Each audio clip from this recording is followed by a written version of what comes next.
आज हम पढ़ेंगे मॉरल वैल्यूज क्लास 2 चैप्टर 3। आज की चैप्टर का नाम है द ऑनेस्ट वुड कटर। आज हम ये पढ़ेंगे कि किस तरीके से अगर हम सच्चाई बोलेंगे, अगर हम सच बोलेंगे तो हमारे क्या फायदे होते हैं। इसी तरीके से एक स्टोरी पढ़ेंगे हम ऑनेस्ट वुड कटर के बारे में। Shyam was a very poor woodcutter. One morning, he went into the jungle to cut the wood for his daily livelihood. As he started to cut the wood, his axe slipped down from his hand and fell into the river where there was standing tree. तो अब क्या हुआ बच्चों, जो शाम था वो बहुत ज्यादा गरीब था।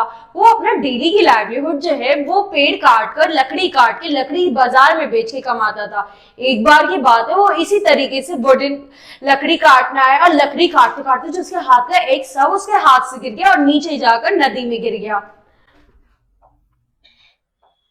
Oh my God, I have lost the only source of earning my eggs. Pouted the woodcutter. He became very sad and was disturbed. He began to weep bitterly. Listening to this cry, God of that river appeared soon. तो अब क्या हुआ बच्चों, आगे जैसे वो eggs उसके हाथ से गिरता है वो बहुत ज्यादा रोने लगता है कि मेरा इकलौता जो अर्निंग का माध्यम था पैसे कमाने का वो मेरे से यहाँ पे गिर गया, पानी में गिर गया। अब मेरा क्या होगा, अब मैं कैसे कमाऊंगा, कैसे अपनी डेली टू डेली जो अपनी सारी नीड से वो पूरी करूंगा। उसकी रोना सुन के जो गॉड ऑफ रिवर है वो एकदम से प्रकट हो गए। He asked him the reason of his weeping. After listening attentively to Shyam, he assured him that he would surely bring his own eggs. अब शाम की सारी स्टोरी सुन के जो गॉड ऑफ रिवर था उन्होंने प्रॉमिस किया मैं तुम्हारा एग्स लेकर आऊंगा। The river god dived down into the deep water.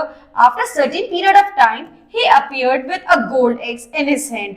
अब जब उन्होंने कहा मैं तुम्हारा एग्स लेकर आऊंगा तुम टेंशन मत लो, तो वो पानी में गए। पानी में से सबसे पहले क्या निकाला बच्चों उन्होंने, एक गोल्ड एग्स यानी सोने का eggs. Is it your eggs, my dear? No, my lord, it was never mine, replied the woodcutter. The river god went down deep inside that river again.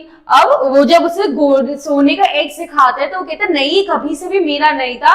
ये सुनकर जो गॉड रिवर है वो वापस पानी में जाते हैं। And after a certain period of time, he returned this time with a shining silver eggs in his hand. Look, my dear, I have now found your original eggs. No, sir, this egg is also not mine. In fact, my original eggs was made of only iron. Answered the poor woodcutter. वो जब उसे चांदी का eggs दिखाता है उसके बावजूद भी जो वुडकटर होता है वो सच्चाई के साथ कहते हैं नहीं ये मेरा नहीं है, बल्कि मेरा जो एग्स था वो सिर्फ और सिर्फ लोहे का बना हुआ था। ये सुनकर आगे क्या हुआ, This time the river god dived down into the river and ultimately came with a very old and used iron axe. This time he asked, "Is this your original axe?" अब जिस बार जब वो गॉड है वो वापस अंदर गए और अंदर से बहुत ही पुराना यूज्ड एक्स लेकर आए। उन्होंने उससे पूछा क्या ये तुम्हारा एक्स है? Yes, my lord, this is my own original axe, cheered the poor woodcutter in happiness. तो वो उसे कहता हाँ यही मेरा है और वो बहुत ही खुशी से उसने उसको कहा कि लाइए आप मेरा एक्स दे दीजिए। You are a very honest gentleman. In spite of that, you are very poor. You never lied. Answered the river god. He therefore gave him both the axes, made of gold or silver, a very big reward for his honesty.